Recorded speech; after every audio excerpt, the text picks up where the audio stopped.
starting to see some foreclosures, believe it or not, which is wild. Yeah. And now they're saying, okay, I've just got to survive.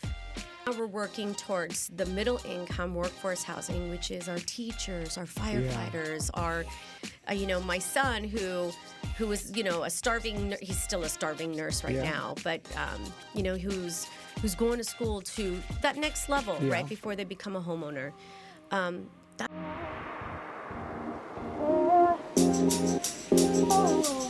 Have you thought about neighborhood housing, right? So we always think about who is behind all these programs, who is behind maybe stabilizing communities, who is behind helping maybe lower medium income home buyers here in the community. Well, I got here the CEO of an organization that's been with, for about 18 years, helping communities grow, helping home buyers into properties with assistance, with various different opportunities. So here today, the CEO of NHSSN. How you doing, Michelle Merced? I'm good. How are you doing? Yeah. Good. Everything good? Great. Is it early? Is it early? Or I was up at 5 this morning. Okay, it's not early. So we're good. It's not early. Yeah. So first of all, thank you for being here. We always think about the neighborhoods and we always think about stabilizing neighborhoods and programs that are out there, right? Now, NHSSN is a big factor on that because obviously not only dealing with down payment assistance programs, but dealing with building affordable housings. Mm-hmm. So we want to talk about all that and obviously the market. What do you see? I mean, I know you're full of knowledge. I know you know a lot of people. I know you hear everything. You talk about everything. So I always wanted to sit down with you. But first of all, for those that don't know you, the God knows where they've been. I mean, if you don't mind telling them who you are, and just we'll go from there. Michelle Merced, President CEO for Neighborhood Housing Services of Southern Nevada, also known to a lot of people as NHSSN. Yes. Yes, I have been with the organization coming up on 18 years. Wow. Actually came from the banking world. I was a lender, so I love real estate. Yeah. And it's funny. So you introduced me, and I'm like, "Who are you talking about, expert?" What are you talking about? I always go to these meetings, and they're like, "We'd like to hear from Michelle, the expert." And I'm like, "Who? Who the hell are you talking to or about?" I will say, if you don't know me, get the opportunity to know me. I am pretty cool. Yeah, she is pretty cool. Actually. But I mean, when I say pretty cool, I mean. It's not me. It's the people that I surround myself, like you and my team, that really does some really great things in the community. I call it, we get to real estate with purpose and passion. Of course. It's a different approach compared to what I started as when I was a lender. But I think the calling came a long time ago when I was maybe about 9 or 10 years old. When I come from immigrant family, my parents were immigrants from the Philippines, and my dad used to do this thing. He used to, when the family used to come from the Philippines to visit, he would say, "Okay, we're going to go on a adventure."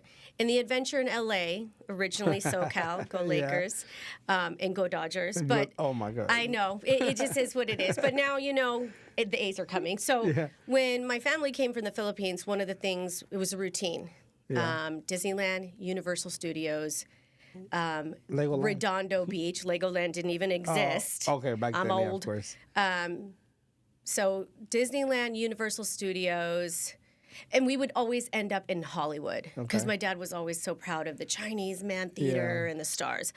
But one of the things that was very impressed upon me as a kid was the homeless population, just because I saw it. And I tied, I know it sounds crazy, homeless to trash cans. Okay. And as a young kid, as I collected money, whether it be in the house or through my mom's purse or whatever, I used to put money in the trash. Not giving the change back.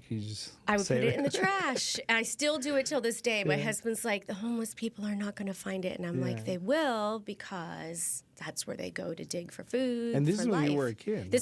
So I think the calling or the purpose for me was much bigger. And in 2008, when real estate was just so hot, I'm giggling because 2008 was a little crazy time.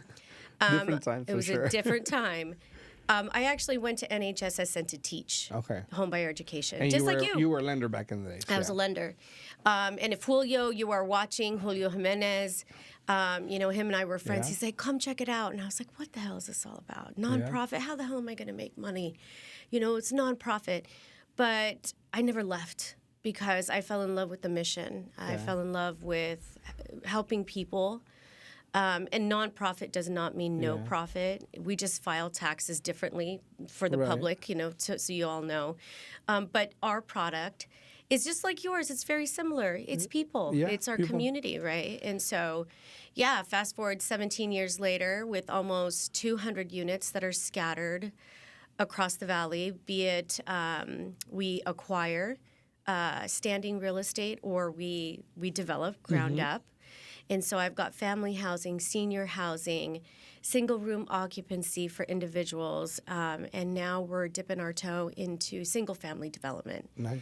And so seniors, veterans, you name it. Community, like a mass community, or not a mass, but a big community, or like individually. So the next coming up in our pipeline, we've got two. First, it's our 60 units. We've got we did a 2-phase project for those that are trying to dip their toe into affordable housing. It's crazy, especially the financing mechanisms, vehicles. I mean, if you don't mind explaining, what is affordable housing to you? So affordable housing is always going to be dictated by somebody's income. Okay. So I'll make it in very simplistic terms, and this is not the reality today, but we'll use easy numbers for the public. So if I'm making $1,000 a year or $1,000 a month, it's 30% of my income. Yeah. So my rent is no more than $300, right? Now, again, that's not the reality, but in some cases that is because we have a lot of senior citizens that are on fixed income. Yeah. And so we build it, and we have a massive coming. That's all I can say is, like I said, we actually do a ribbon cutting at the end of this year for our second phase of the Golden Rule, which will be dedicated to senior citizens that fall at or below 60% area median income, which is a very low income. I mean, think about somebody that makes about $1,500 a month. Yeah. That 60 units will be open as early as November. Yeah. And at the end of this year, we're working with the city because we're actually going to be breaking ground on 8 single-family homes that we're going to be developing. This is going to be that sweet spot for the middle income. Right now, as you know, real estate's about $400. Medium, I checked, was about $485. $487. I thought it was $487. We got a crap load of inventory. Yeah. So it'll be interesting to see how NHSSN navigates through a lot of inventory, interest rates high. We're starting to see some foreclosures, believe it or not, which is wild. We've seen a few. I mean, we've been seeing for the last year or so, we've seen about, maybe in a monthly basis, probably about 20, 30, roughly. Interesting enough. So we also have, so just so you guys know, on top of us acquiring and developing, we also help create a pathway to homeownership. And that's how you and I collab all the time is our hope is that like Move Up program, as we teach our community financial literacy, we want them to then move into, are you ready for homeownership? So we've created over 3,000 homeowners in the Valley. I think the number now is probably over 10,000 of providing homebuyer education. But the number that we gauge what's going on in foreclosure is we have the only reverse mortgage counselor in the Valley, actually in the state of Nevada. Yes. Yeah. And even as interest rates go up, and reverse mortgage is for a senior citizen that is now accessing their equity, they get paid their equity to basically survive. So when the interest rates went up, we thought, okay, we're going to see a dip. We didn't see a dip. We're seeing more and more. Do you think people are just cashing out at this point? I think people are trying to survive. Mortgages? Okay. I think they're trying to survive. So what I have seen, just looking at some of the files, is the senior citizens have already dipped into a refinance or they've dipped into their savings account. And now they're saying, okay, I've just got to survive. Everything's gone up. Yeah. And so now it's a survival game for some folks.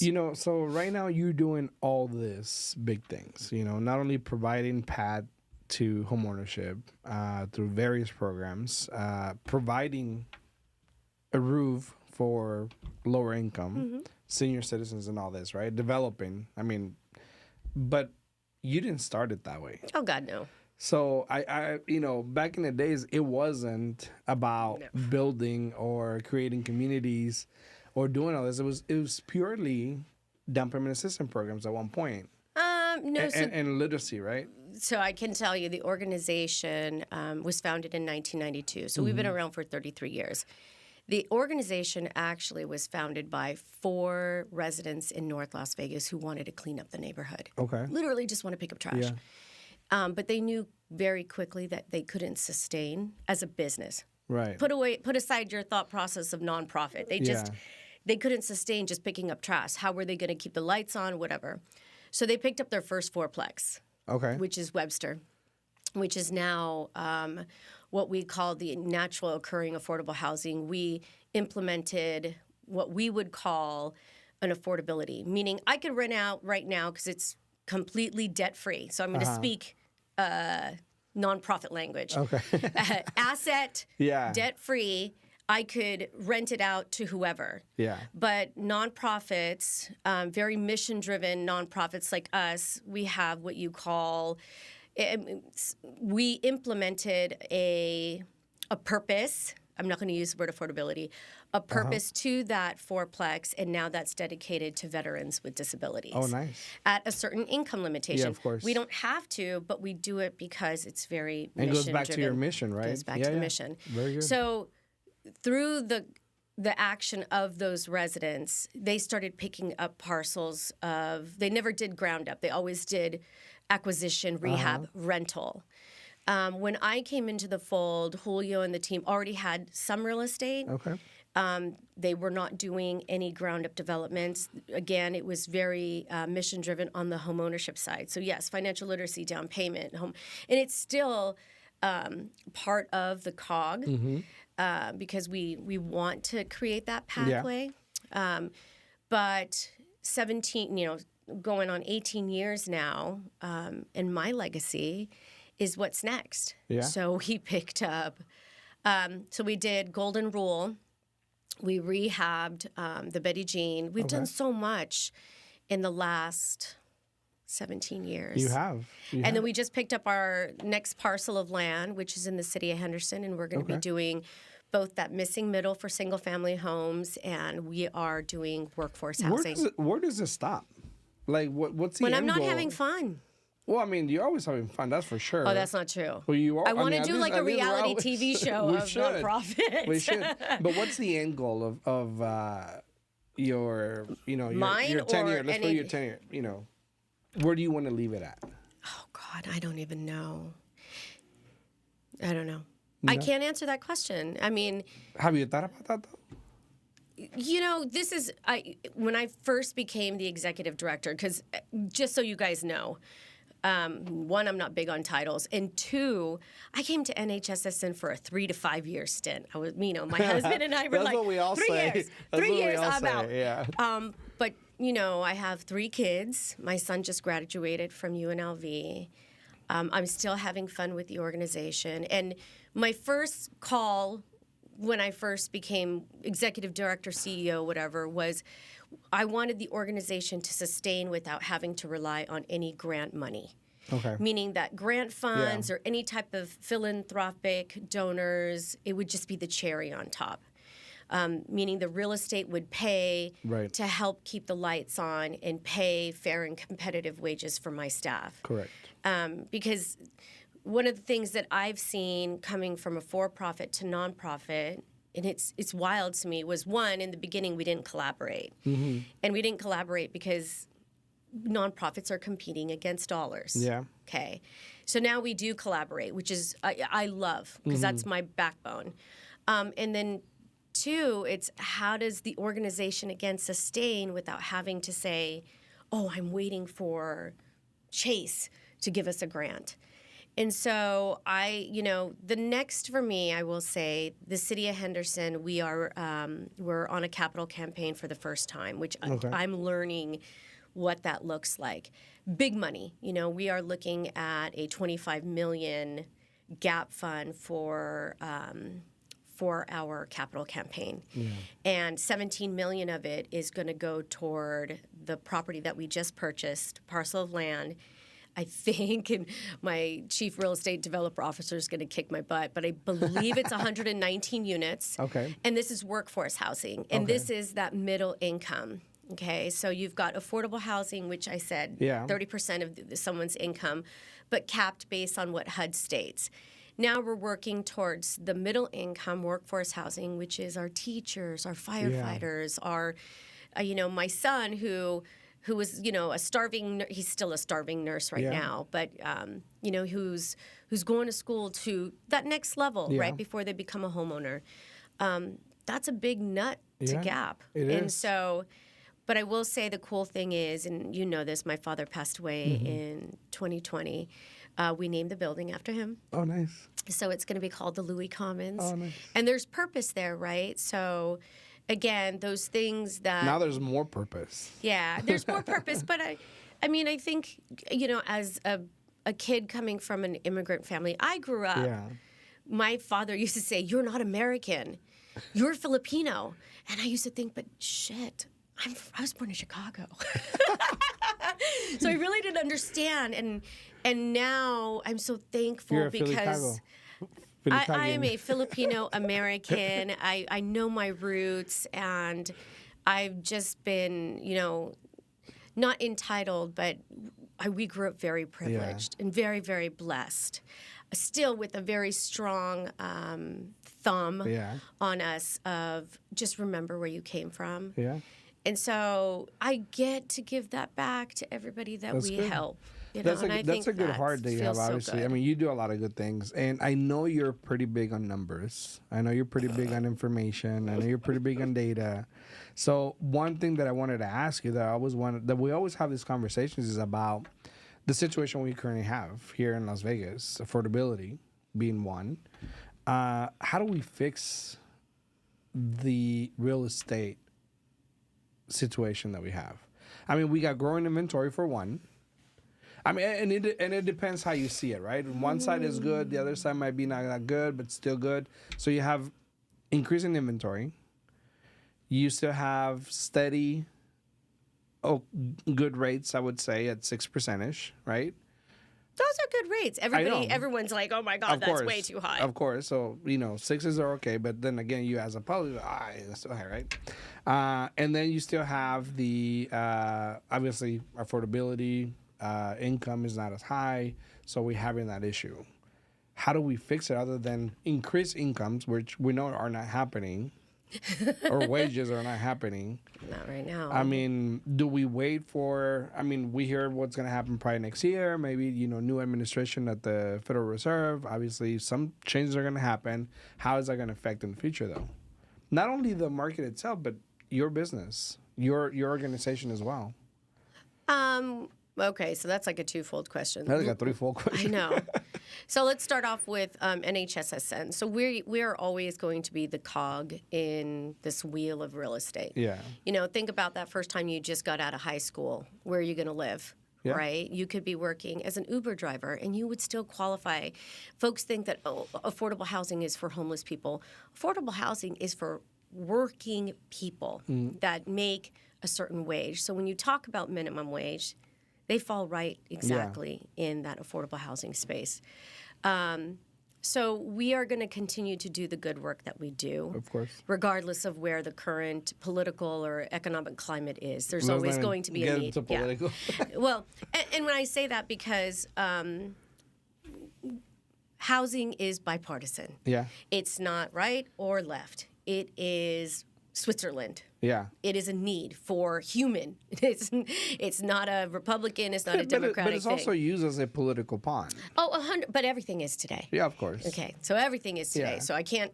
So move away from that. As far as the landscape of real estate in the future, I am still a big believer that the fastest way to create wealth, and I'm not going to say generational wealth because everybody uses that so loosely. The fastest way to create wealth is to buy real estate. Correct. Period. End of discussion. Who gives a crap about where the rates are at? The rates are at where the rates are at. They'll be where they're going to be. No one's got control over that. And a house is worth what somebody will buy it for. Of course. Not what an appraiser says, or even though they're there, an appraiser can say, hey, the house is $400,000. Here comes a cash buyer who's, and right now we're not seeing a lot of bids, but a cash buyer comes in, loves it, and says, I want it for more than what was appraised. Yeah. So real estate is still a vehicle to make good money and create wealth. Mm-hmm. So if you are on that path... And will be for generations. For generations. Now, the interesting part about Las Vegas or Southern Nevada is 80% of it is owned by BLM. Yeah. So we can't move out, which I was really hoping that we could. Well, I thought recently there was some land sold. So there is, but just know, so like, for example, if NHSSN were to partner with said city... Mm-hmm. The city is the one that purchases the BLM, and then we'd really kind of work with them to purchase it. Just think about raw land. So raw land does it have infrastructure? Does it have electricity? Does it have plumbing? Those take years for a builder to develop. Even just to get a permit, So even us having land, and this is the golden rule. It takes us anywhere between 18 to 24 months just to build, to scale. Now, imagine that with zero infrastructure. So that typically takes anywhere between 4 to 5 years. It's not like there's any rush. So even if they were sold today, we won't probably see a development until the next 4 or 5 years. Mm-mm. Not for a while. So even the administration will probably be gone by then. Well, I will tell you. Hopefully. What I will say is I know that our cities are working on expediting the process for us to work with the NV Energies, because it's not like we're not only working with the city, we're working with the NV Energy, the water. I mean, you could just think about what does it take to create a community? How do you expedite that process? Think about when you have to get a hold of NV Energy and how long you have to stay on the phone. I don't got time for that. and again, this is not any dig on any utility company, but I think what could change Vegas is building differently. Yeah. Why? But I think we're very scared of that. I mean, other countries are doing it. We're just, I think United States is beyond the ball. Why would people want to go to NHSSN? I don't think it's funny, throughout the years, I don't think anybody wants to go to NHSSN because usually you're there because your realtor told you to go. Okay. Or because we have down payment assistance and you want to take advantage. Or you're facing foreclosure and you need some type of assistance. Let's talk about that. I mean, you talked about foreclosures. We touched that a little bit, but I know that there's services you offer for people that are suffering or they're having issues, right? Yeah, that are free. And we don't really talk about the foreclosure side because the numbers are down right now, which is great. But, during the height of foreclosure, 2009 to 12, it was a rough years. People were axing themselves for a home. So I don't want to see that too much. I don't want to see it at all. I mean, as an investor, we love it. We're like, okay, cool, let's pick it up. But the emotion behind owning a house and losing a house can be devastating. It could be. But I will tell you there are services, and that's why, again, if you're there's so many different reasons to come to NHSSN. One, you get to meet my awesome staff. Of course. That's number one. Shout out Kathy, if you're there, and Hassan and Kimberly and Tim, all my team there. Everybody out there. But you get to meet my team. And then two, everyone says, oh, well, I don't need financial literacy.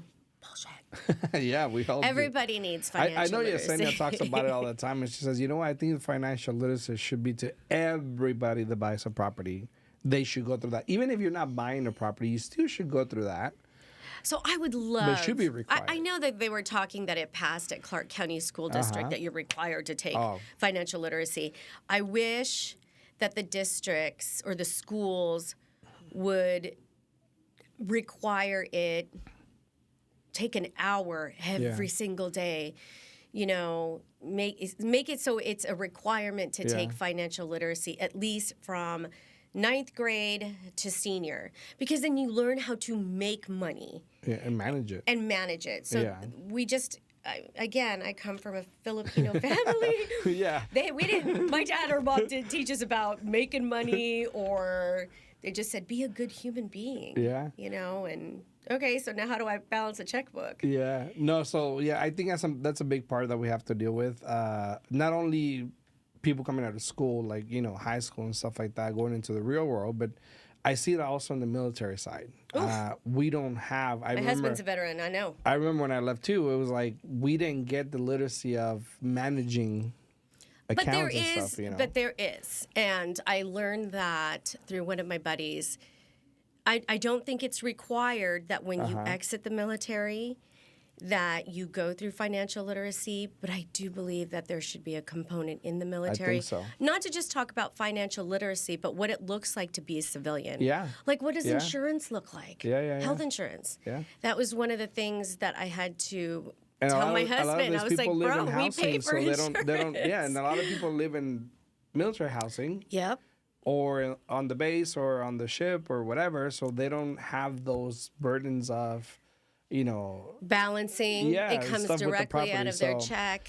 But Thomas, we gotta go. But if people can reach you, if they want to reach you guys, if they have questions about down payment assistance programs, or they have questions about foreclosure help, you know, before going to foreclosure, or even if they want to be part of what you're doing and help you, you know, with connections, grants, anything they can help your organization to support the low medium income folks, where can they reach you guys at?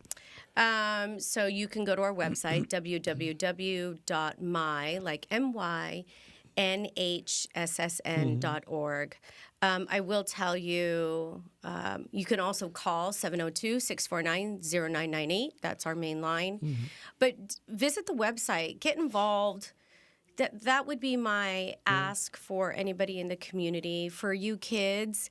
For you youngsters, for the Zs and the millennials. I will tell you, the time is now. Yeah. Don't listen to the noise. Get off social media, man. Yeah. Even though we're on social media, but social media with purpose. Like if you're gonna do it, like you and I talked about, monetize, create a business out of it. And then at the end of this year, I will say, we got a couple of events coming up. If you're interested in investing or giving back to the community, we have a capital campaign that we're starting. Our awareness event.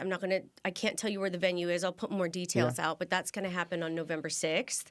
But that's an awareness event to learn about who we are and how you can invest in our community, because I think it's really important for us that have been here I've been here 30 years. I got 3 kids, all born and raised in Vegas. Yes, I'm still a Laker fan. And a Dodger fan. But at the end of the year, during the pandemic, we created Winter Wonderland. Yeah. And we're doing 6.0 with Matter Academy. We are looking for sponsors. Again, we are feeding 600 families. If you know what's happening in our current climate right now, funding for certain things like food, actually funding across the board has decreased. And so this would be a great time. And there's not a great time. It's always a good time to give back and get involved. If you can't give in monetary, which we 100% understand, then give your time. Yeah. Because it's not hard to come and roll up your sleeves and have some fun with some charity gangsters. www.mynhssn.org. Michelle. Visit. Thank you, Mija. Yeah. Thank you for your time. Thank you. We'll see you guys in the next one. Sure. Peace.